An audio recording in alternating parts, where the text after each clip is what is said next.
دائما أبدا على حبيبك خير الخلق كلهم. حضرات، پچھلے جمعے میں رسول اللہ صلی اللہ علیہ وسلم کی ایک حدیث تھی اور رسول اللہ صلی اللہ علیہ وسلم کا ایک خطبہ تھا جو آپ نے رمضان سے پہلے دیا تھا، ایک دن پہلے. اس خطبے کے بارے میں باتیں ہوئی تھی. اسی خطبے کا ایک حصہ ہے جس میں رسول اللہ صلی اللہ علیہ وسلم فرماتے ہیں کہ یہ مہینہ ایسا ہے رمضان کا جس کے پہلے 10 دن، عشرہ جس کو کہتے ہیں، جس کے پہلے 10 دن رحمت ہے اور دوسرے 10 دن مغفرت ہے اور تیسرے 10 دن جہنم سے آزادی. اس حدیث کا مطلب جو علماء نے بیان کیا ہے وہ یہ ہے کہ لوگ 3 قسم پر ہیں. بعض وہ لوگ ہیں جو رمضان سے پہلے بھی ویسے ہی چلتے ہیں جیسے رمضان میں چلتے، یعنی ان کے رمضان اور غیر رمضان میں فرق نہیں ہوتا، اور یہی اصل طریقہ ہے. یہی اصل طریقہ ہے. تو اب ان لوگوں پر جب رمضان آتا ہے تو ایسا ہوتا ہے جیسے رحمت کی بارش ہو. یہ لوگ تو رحمت کی بارش میں چلتے ہیں، ان کی تو بہت تیز رفتار ہو جاتی. ان لوگوں کے لیے تو رمضان شروع ہوتے ہی بس ترقی اور کام شروع ہو جاتا. دوسرے نمبر پر وہ لوگ ہیں جو رمضان سے قبل ان کی زندگی میں دونوں باتیں مکس ہوتی ہیں، خلط ہوتی ہیں. وہ نیکی بھی کرتے ہیں، گناہ بھی کرتے ہیں، ٹھیک بھی چلتے ہیں، غلط بھی ہو جاتے ہیں، اور ان کی زندگی میں دونوں چیزیں ہیں. تو اب جب رمضان آتا ہے تو پہلے عشرے میں وہ اپنی غلطیاں ٹھیک کر لیتے ہیں، تو دوسرا جب شروع ہوتا ہے تو بس ان کی معافی ہو جاتی، ان کا کام ہو جاتا ہے. اور تیسرے وہ لوگ ہیں جو بہت ہی غلط چلتے ہیں. حضرات اللہ بچائے ہم سب کو، سب کمزور لوگ ہیں. تو یہ کیا ہوتا ہے کہ ان کے لیے آخری عشرے میں جہنم کی آزادی اعلان، بس اس میں یہ آ جاتے. مجرم 3 قسم کے ہوتے ہیں نا، بعض چھوٹے درجے، بعض بڑے درجے. تو خاص مواقع ایسے آتے ہیں کہ اس میں اعلانات ہو جاتے ہیں. عید کا موقع آیا، حکومت نے اعلان کر دیا کہ مجرم لوگوں کی سزا معاف ہو گئی، ہے نا. بہرحال اب یہ جو عشرہ ہے اس میں ہم چل رہے ہیں، اور آج 10واں روزہ ہے، 11واں روزہ ہے، 10واں روزہ ہے. تو اب اس کے بعد شروع ہو جائے گا مغفرت کا عشرہ. حضرات میں کچھ باتیں آپ کے سامنے اس حوالے سے بیان کرنا چاہتا ہوں. آپ حضرات پوری توجہ سے سنیں گے ان باتوں کو. اللہ جل جلالہ مجھے وہ بات کہنے کی توفیق عطا فرما دے اور میرے لیے وہ بات آسان فرما دے جس سے ہم سب کا فائدہ ہو جائے. اللہ جل جلالہ کی جو صفات ہیں نا، ان صفات میں اللہ کی ایک صفت ہے غفور، اور ایک صفت ہے غفار، اور ایک صفت ہے غافر. غافر الذنب وقابل التوب، اللہ گناہ کی مغفرت کرنے والے، توبہ کو قبول کرنے والے. نبئ عبادی انی انا الغفور الرحیم، میرے بندوں کو یہ بتا دو کہ میں غفور الرحیم. اور تیسری میں فرمایا وَإِنِّي لَغَفَّارٌ لِمَن تَابَ، جو توبہ کرے تو میں ان کے لیے غفار. علماء یہ کہتے ہیں کہ بندے کی 3 صفات ہیں. بعض بندے ظالم ہیں، بعض ظلوم ہیں اور بعض ظلام ہیں. چھوٹے درجے کا ظلم گناہ ہر ایک اپنے اوپر ظلم. یہ بات ذہن میں رکھنی چاہیے. جو آدمی گناہ کرتا ہے وہ اپنے آپ پر ظلم کرتا ہے. تو اب جو آدمی ظلم کرے گا چھوٹے درجے کا بڑے درجے کا ظالم ہوگا تو اللہ غافر ہے، ظلوم بنے گا تو اللہ غفور ہے، اور بڑا ظالم بنے گا ظلام ہے غفار. معنی یہ ہے کہ بندے کے گناہ اللہ کی صفت کے سامنے کم، زیادہ نہیں. اللہ جل جلالہ کتنے رحیم اور کریم ہیں. آپ دیکھیں ان آیات کو. قرآن میں اللہ فرماتے ہیں قل، اے پیغمبر آپ لوگوں کو کہہ دیں. رسول اللہ صلی اللہ علیہ وسلم اللہ کا پیغام اللہ کی مخلوق کو پہنچا دیتے. قل آپ کہہ دیجئے یا عبادی، اے میرے بندو. یعنی اللہ کی محبت اور اللہ کی اپنے بندوں سے پیار کا انداز دیکھو. یا عبادی، اے میرے بندو. کون سے بندے؟ الذین اسرفوا علی انفسہم، جنہوں نے زیادتی کی اپنے آپ پر. گناہگار. دیکھو گناہگار لوگ ہیں اور اللہ کیا فرما رہے؟ اے میرے بندو.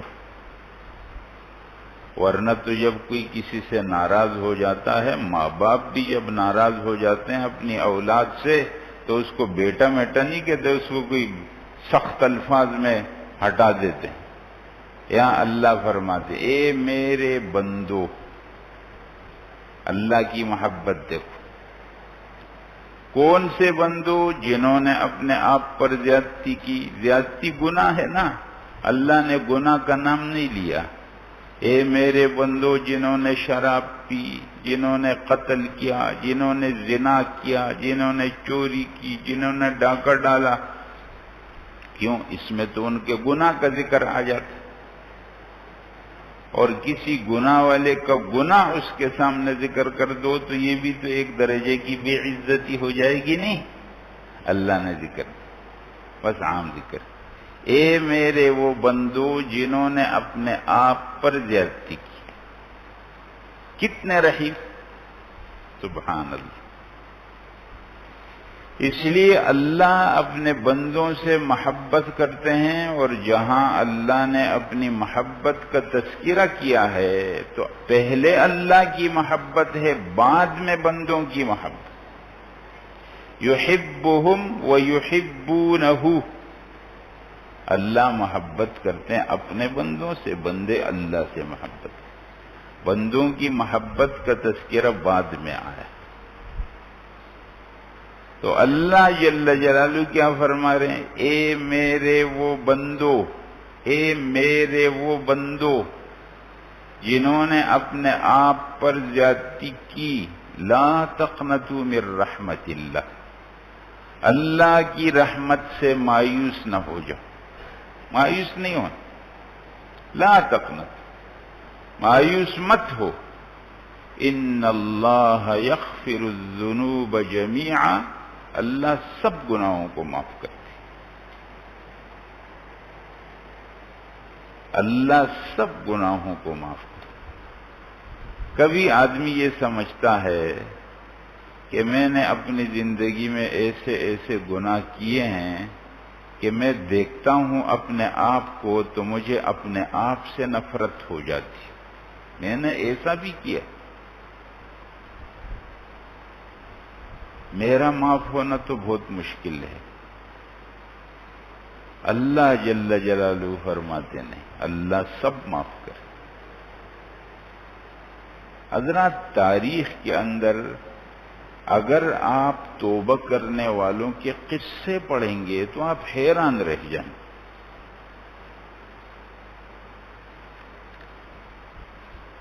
میں ایک حدیث آپ کو سناتا ہوں اور پھر انشاءاللہ جیسا آسان ہو گیا کچھ واقعات آپ کو سناتا ہوں.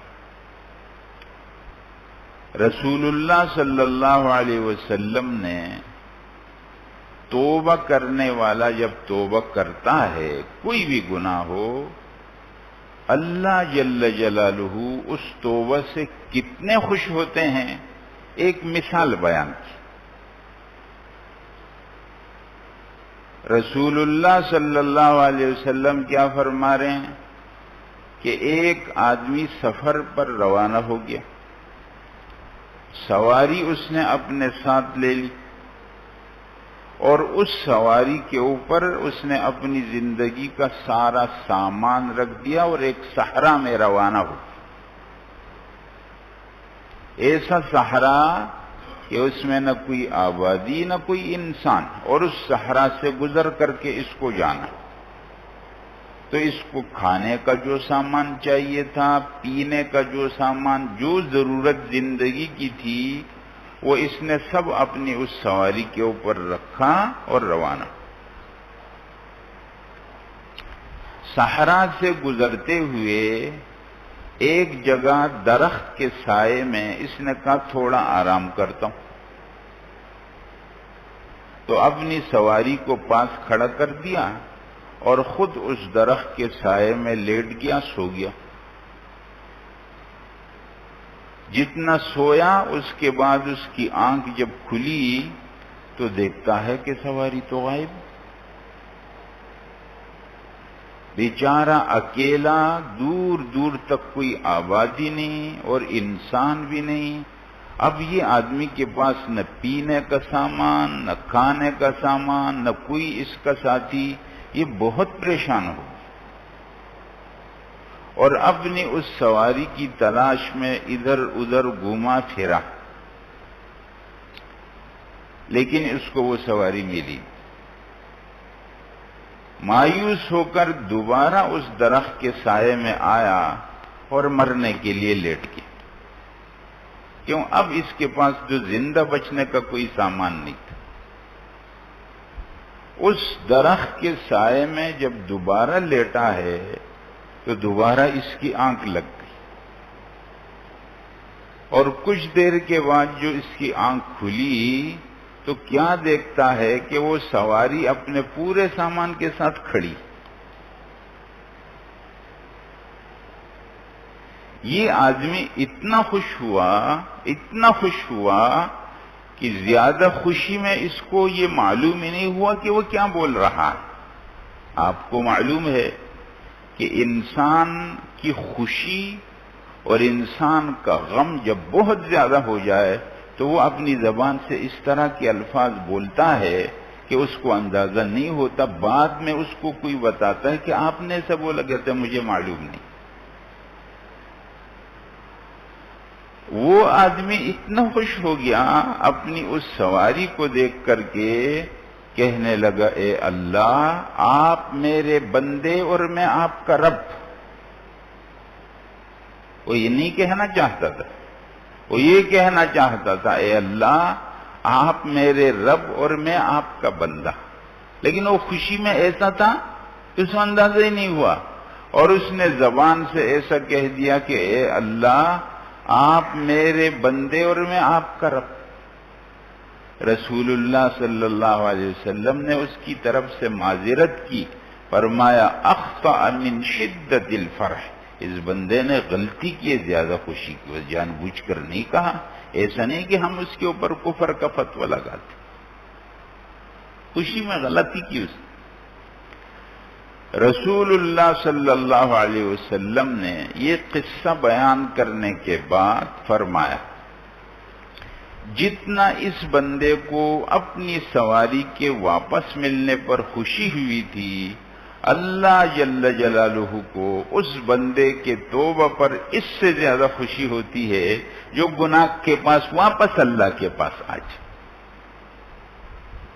اللہ اپنے بندوں کے توبہ سے کتنے خوش ہوتے۔ اس لیے کوئی آدمی یہ نہ سمجھے کہ میں نے ایسے ایسے گناہ کیے ہیں یا میں گناہ کروں گا پھر مجھ سے گناہ ہو جائیں گے، توبہ کرنے کا کیا فائدہ ہوگا۔ حضرات یہ سب وسوسے، ان وسوسوں کو بالکل بھی ذہن میں نہ لائیں، اور اللہ جل جلالہ کے ساتھ ہر وقت اپنا توبہ تازہ کرتے رہیں۔ اب اسی پر ایک اور بات ہے،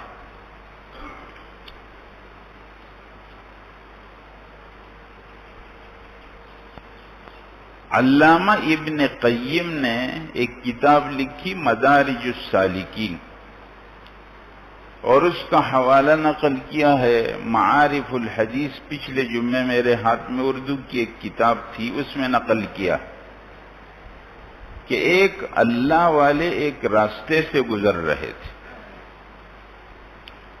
راستے سے گزرتے ہوئے انہوں نے ایک قصہ دیکھا، اور اس قصے سے انہوں نے بڑا سبق لے لیا۔ قصہ کیا تھا کہ ایک دروازہ کھلا، ایک گلی سے وہ گزر رہے تھے، اس گلی میں ایک دروازہ تھا، وہ دروازہ کھلا اور ایک ماں نے اپنے بیٹے کو دھکا دے کر کے باہر نکال دیا اور دروازہ بند کر دیا۔ اب وہ اللہ والے اس قصے کو دیکھ رہے ہیں اس گلی میں کھڑے ہو کے۔ ماں نے بیزار ہو کر بچے کو دھکا دیا باہر اور دروازہ بند کر دیا۔ یہ بچہ گلی کے اس طرف گیا، اس طرف گیا، گھوما پھرا، اور اس کو کچھ نظر آیا نہیں کہ وہ کہاں جائے۔ آخر پھر اسی ماں کے دروازے پر آیا تو دیکھا کہ دروازہ تو بند ہے۔ ماں کے دروازے پر اس نے اپنا سر رکھا چوکٹ پر اور سو گئی۔ کچھ دیر کے بعد دروازہ کھلا اور ماں نے اپنے بیٹے کو دیکھا کہ زمین پر لیٹا ہوا ہے اور چوکٹ سر پر رکھا ہوا ہے، مٹی اس کے جسم کو لگ چکی ہے۔ دروازہ کھولا اور اس بچے کو اپنے سینے سے لگا اور فرمایا کہ بیٹا، تجھ کو معلوم ہو گیا کہ میرے سوا تیرا کوئی نہیں، تو نے مجھ کو اتنا مجبور کیا کہ میں نے دھکا دے کر تجھ کو باہر نکال دیا، میرا دل نہیں کرتا تھا۔ اللہ والے اس قصے کو دیکھ کر کے اور سبق لے لیا۔ فرمایا جس طرح کہ اس بچے کو ماں کے سوا کوئی جگہ نہیں تھی، ہمارے لیے اللہ کے سوا کوئی جگہ نہیں۔ ہم اللہ کو چھوڑ کر کہاں جائیں گے؟ لا ملجا ولا منجا من اللہ الا الیہ، اللہ سے بچنے کی کوئی جگہ نہیں مگر پھر اللہ۔ کہتے ہیں کہ کعبۃ اللہ کے پاس علماء کی جماعت کھڑی تھی اور سب اس طرح چاہ رہے تھے کہ ہمارا دل نرم ہو جائے اور ہم کو اپنی دعا میں رونا آ جائے، لیکن دل نرم نہیں ہو رہا تھا۔ ایک دیہاتی آیا اور اس نے کام کر دی۔ دیہاتی آیا اور اپنے سادہ الفاظ کے اندر بولا، اللہم اغفر لی فإن لم تغفر لی فمن یغفر لی، اللہ مجھے معاف کر دے، اگر آپ مجھے نہیں معاف کریں گے تو پھر مجھے کون معاف کرے۔ یہ بات جو اس نے کی تو ادھر جتنے سب رونے لگے۔ حضرات، اللہ جل جلالہ سے ہم تعلق کاٹ کر کے اپنا نقصان کریں، گناہ کر کے ہم اپنے اوپر ظلم کرتے ہیں، اور اللہ کو ناراض کر کے اور اللہ کے باغی بن کر اور اللہ کے مجرم بن کر ہم اپنے ساتھ ظلم کرتے ہیں۔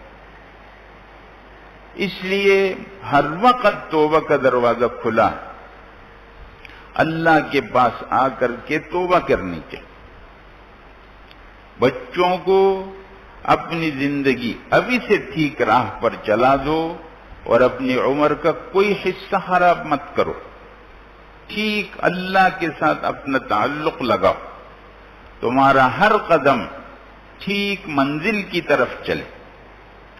اور جوانوں کو اپنی جوانی کی مستی میں غافل نہیں، اللہ کو راضی کرو، اس لیے کہ حدیث میں رسول اللہ صلی اللہ علیہ وسلم فرماتے ہیں کہ جو جوان اپنی جوانی اللہ کی عبادت میں گزار دیتا ہے، عرش کے سائے میں وہ جوان۔ اور حضرات، بزرگ اور بڑی عمر کے لوگوں کے لیے ابھی بھی وقت ہے، مایوس نہیں ہونا، مایوس بالکل بھی نہیں ہونا ہے، عمر کا ہر حصہ وقت۔ ایک عجیب قصہ ہے مصر کا۔ مصر کے بڑے علماء میں ایک عالم گزرے، ایک دفعہ جمعے کے خطبے میں بیٹھے ہوئے تھے، دیہاتی تھے اس وقت، عمر ان کی 55 سال تھی۔ اب آپ سنو کہ ایک 55 سال کا آدمی دیہاتی، اتنا دیہاتی کہ وہ عین اور ہاں میں فرق نہیں کر سکتا ہے، ازہر کو ازعر پڑھتا ہے۔ اس نے خطیب کو دیکھا کہ وہ بات کر رہا ہے، اس 55 سالہ آدمی کے دل میں تمنا پیدا ہوگی، اللہ میں اس جیسا بن سکتا ہوں؟ نکلا، کسی سے پوچھا کہ مجھے کہاں ملے گا؟ کسی نے کہا ازہر میں جاؤ، وہاں علماء ہوتے ہیں، تو روانہ ہو گیا۔ اب لوگوں سے پوچھتا ہے کہ ازہر کہاں ہے، یعنی اس کو ٹھیک بولنا بھی نہیں آتا۔ 55 سال کی عمر میں آیا، اور حضرات اس نے پھر شروع کیا ہے پڑھنا، اور پڑھتے پڑھتے پڑھتے وہاں کے شیوخ میں بنا ہے، اور 96 سال کی عمر میں اس کا انتقال ہو۔ حضرات عمر کے ہر حصے میں ہو سکتا، عمر کے ہر حصے میں ہو سکتا۔ شیطان کے اس دھوکے میں نہیں آنا ہے، جوانوں کو اس دھوکے میں ڈالتا ہے شیطان کہ ابھی تو تمہاری عمر باقی ہے، جب ہوں گے کچھ موت کے اثرات اس وقت توبہ کر لیں گے۔ بعض جوانوں کو شیطان یہ دھوکہ دیتا ہے کہ تم سے تو پھر یہ گناہ ہو جائے گا، تو توبہ کرنے کا کیا فائدہ؟ بڑی عمر کے لوگوں کو یہ دھوکہ دیتا ہے کہ اب کیا توبہ کا فائدہ ہوگا، عمر تو تم نے ضائع کر دی۔ حضرات یہ سب شیطان کے دھوکے، ان دھوکوں میں نہیں آنا ہے۔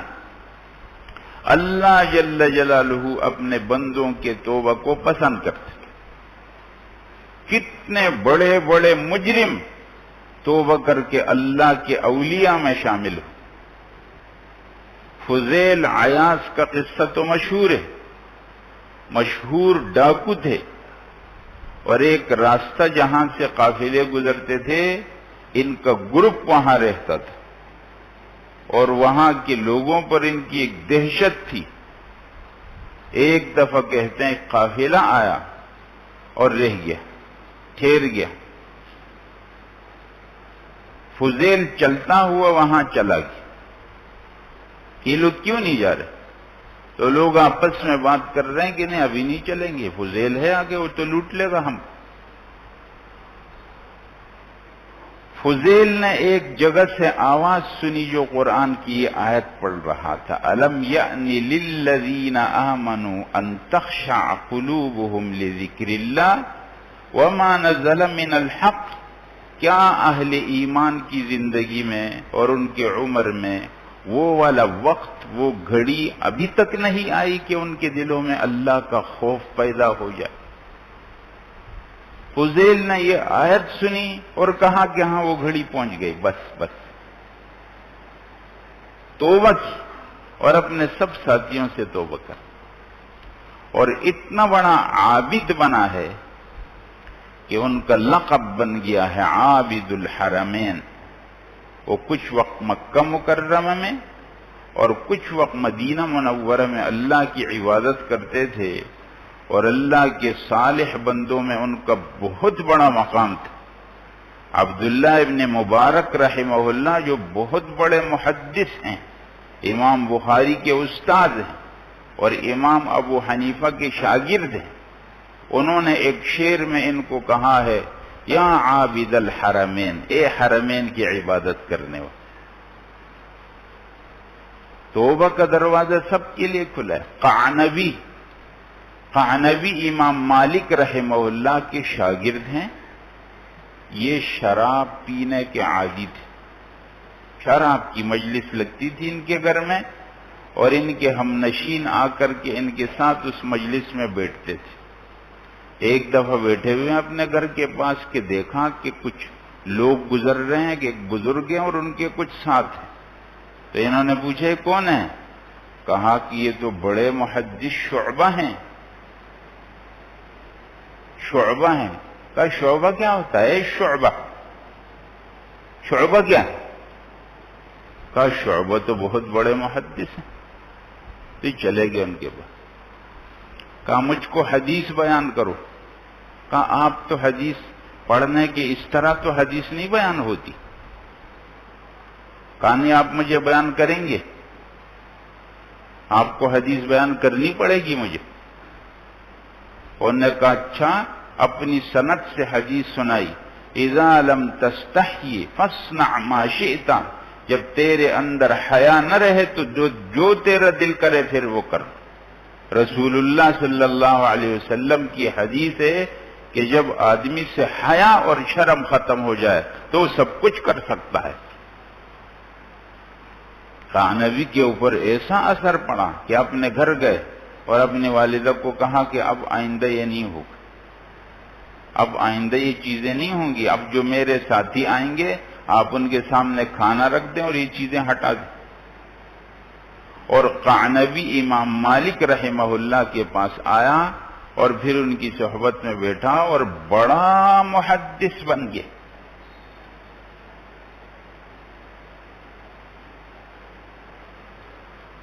توبہ کے قصے تو پڑھو، کتنے بڑے بڑے مجرم